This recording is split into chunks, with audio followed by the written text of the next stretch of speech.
Thanks for tuning into the Blade Ops YouTube channel. If you haven't hit that subscribe button down below, go ahead and do so. Catch all our latest videos. Today we're taking a look at the Buck Sniper Auto.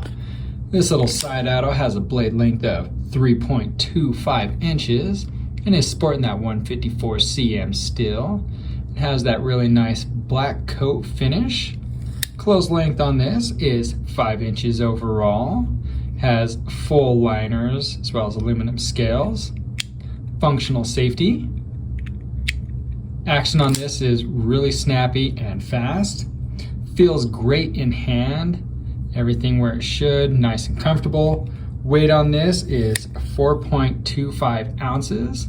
Has a nice deep carry pocket clip with some good retention, and that clip can be moved to either side of this knife for your convenience. Again, that action, really nice and snappy.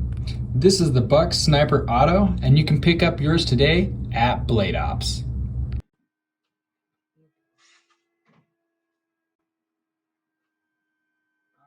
Barely. I usually check almost every single night